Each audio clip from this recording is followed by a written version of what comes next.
Welcome back to the MOOC course on corporate social responsibility. My name is Aradhana Malik and I'm helping you with this course.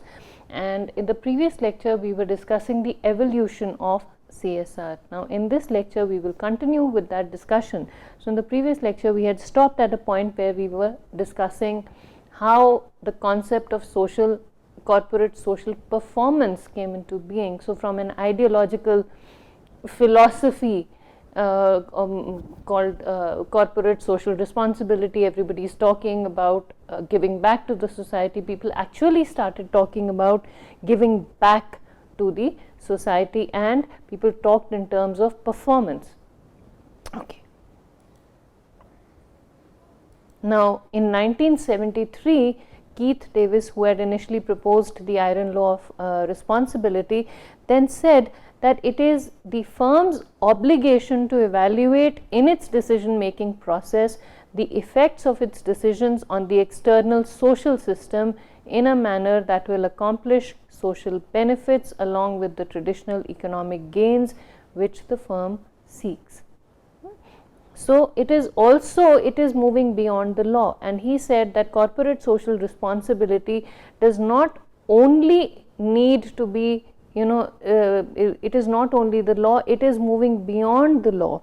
It is the obligation of the corporation, of the firm, to evaluate its decision making processes, to find out how the effects of its decisions or how its decisions have affected the social system outside of the organization, and then take that feedback and come back and maybe revise or go through or put it back into the decision making process, so that the welfare of the society, welfare of the world outside the organization is also kept in mind. So, you move above and beyond the law. The law will tell you do this, do this, do this, these are the regulations, these are the compliances, or these are the the regulations that you need to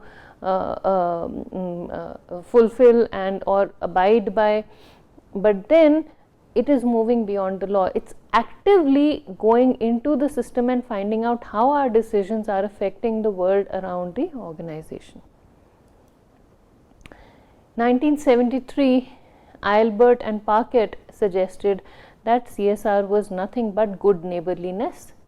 We are just good neighbors. We are trying to be good neighbors to the environment that we function in. So, in being good neighbors, we do two things. One is we don't spoil the neighborhood.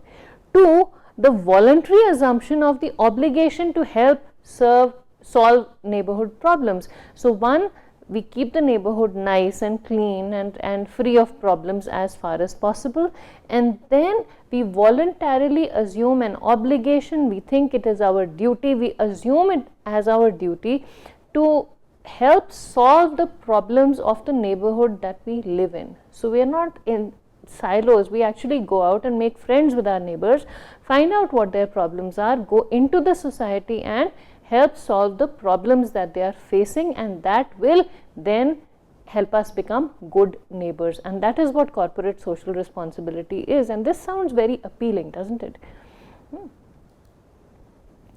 In 1974, Eales and Walton suggested that the corporate social responsibility movement represents a broad concern with the business's role in supporting and improving that social order. Now it has become a movement. Initially it was just an idea, then we are talking about action. Now it's become a movement. 1974, 53 to 74. Okay.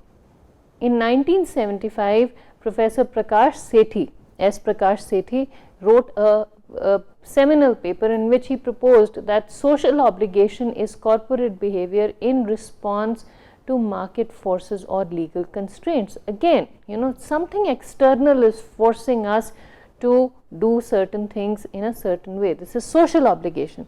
When we talk about social responsibility, this implies bringing corporate behavior up to a level where it is congruent with the prevailing social norms, values and expectations of performance. So, then he said social responsibility is going above and beyond social obligation. Social obligation is only what we do because somebody expects it from us, we go ahead and do it. But social responsibility is integrating, first understanding what the society expects from us, making it a part of our thinking process, making it a part of our decision making process, integrating it with our decision making process, and then bringing our behavior as corporations up to a level where it is in line, it is congruent with the prevailing social norms, values and expectations of performance. So we don't say, okay, we are fulfilling XYZ. We also become part of that social order, we also become part of that social system, and we behave as an integral unit of that social system that is giving us so much. So it becomes a synergistic relationship. Okay, it becomes a congruent relationship with the social order that we are a part of. 1975, Preston and Post talked about public responsibility. They said social responsibility is too nebulous, it's too big, it's very difficult for us to handle it. So social responsibility is a huge concept. So let's not talk about social responsibility, let's limit it. Let's talk about public responsibility. And they said that public responsibility, so when they talked about public responsibility, they said the scope of managerial responsibility is not unlimited as the popular conception of social responsibility might suggest, but specifically defined in terms of primary and secondary involvement areas. This is something that the Committee for Economic Development had suggested: inner circle, intermediate circle and outer circle. So they said that we need to find out till where we can go. We need to define our boundaries, we need to define our scope of work. We can't do anything and everything in the name of social responsibility. We must define our primary areas of focus, we must define our secondary areas of focus and involvement, and work to the best of our ability in those primary and secondary areas of involvement. We must not just let it be limitless. 1976, H. Gordon Fitch proposed that corporate social responsibility is defined as the serious attempt to solve social problems caused wholly or in part by the corporation.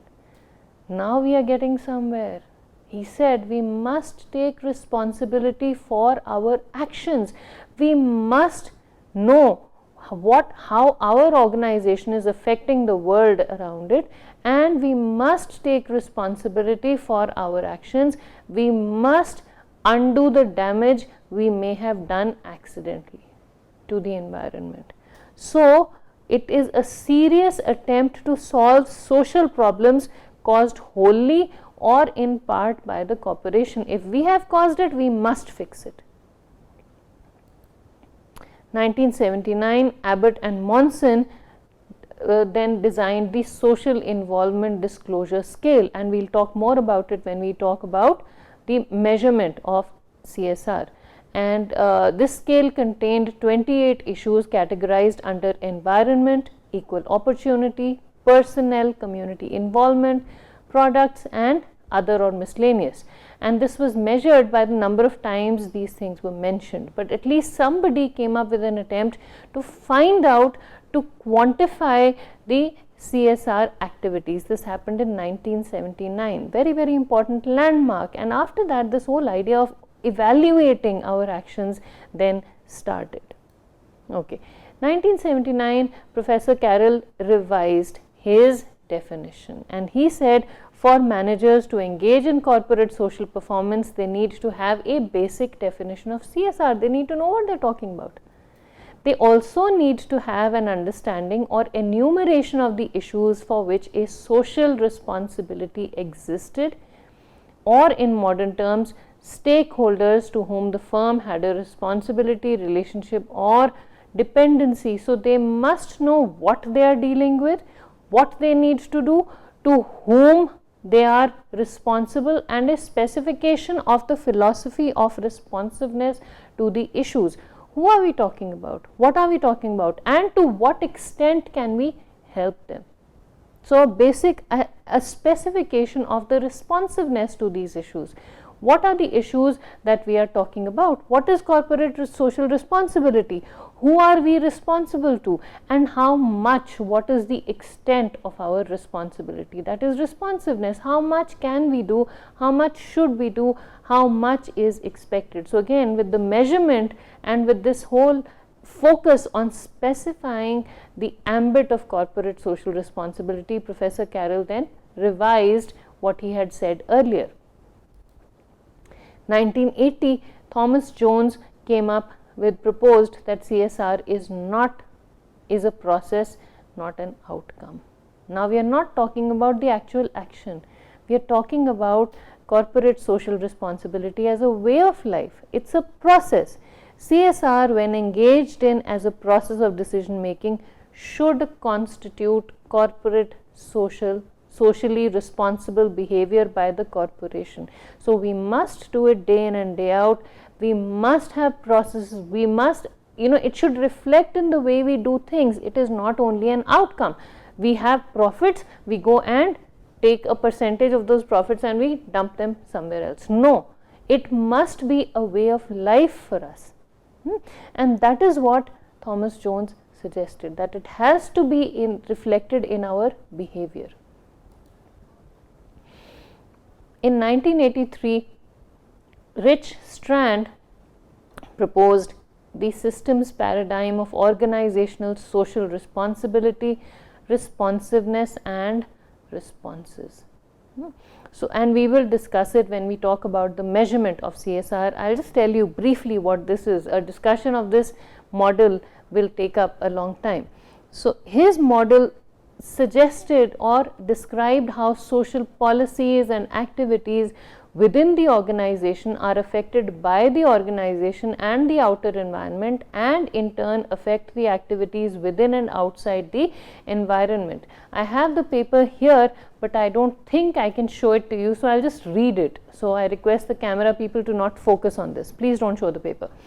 But so this model then talks about how the cultural and economic environment, material, social and psychological experiences of constituents, social demands and expectations placed on organization, environmental texture of the organization, organizational type and characteristics, monitoring and boundary spanning, management, social values and goals, social response mechanisms affect the decision processes. This is again, one thing is affecting another, and how all of this is affecting the social policies, and all of this is being influenced by the ownership, technology and structure of the organization, the scarcity, uncertainty and dependence of the organization, scarcity of resources, uncertainty in the environment, dependence on external resources, the legal, economic and social pressures, expectations and satisfactions, the quality of life of the outside, of the world outside, the social, ideological, religious and economic values. So all of this is affecting the way our policies are designed, the way our activities are shaped, and this is the paradigm, the model that he suggested for corporate social responsiveness. In 1983, Professor Carroll then suggested that CSR has 4 constituent parts, which are economic, number 1, legal, ethical, and then voluntary or philanthropic. So, money, laws, ethical, doing what is right, and then going above and beyond the call of duty and doing something more to improve the environment. 1985, Watrick and Cochrane proposed the corporate social performance model. We will discuss this when we discuss measurement of CSR, and he said that the corporate social performance is measured, or it is evaluated, it consists of principles, processes and policies. Principles then relate to corporate social responsibilities. Processes are the corporate social responsiveness, policies are social issues management. Policies deal with the management of social issues. So we will discuss this also when we discuss the measurement of CSR. We'll talk about this in greater detail. So now we are actually talking about nuts and bolts, we are talking about specifics, we are talking about very clear-cut outcomes. And this model came out, and then Professor Carroll again revised the CSR, his definition, his understanding of CSR, and he came up with the CSR pyramid, which is what we discussed in the initial lectures. And he said that the CSR firm should, the socially responsible corporate organization should strive to make a profit, obey the law, be ethical, and be a good corporate citizen. And we'll talk about corporate citizenship also in further lectures. Now that is all we have now, and that then in turn became the basis for the CSR pyramid proposed by Professor Archie Carroll, then became the basis for further developments in the field of CSR, and it's still considered a seminal work to this day. Now this is how CSR, the concept of CSR, corporate social responsibility, evolved in the West, and everything was now down to the nuts and bolts. And we'll discuss more about how CSR has shaped up in the Indian context in the next class. Thank you very much for listening.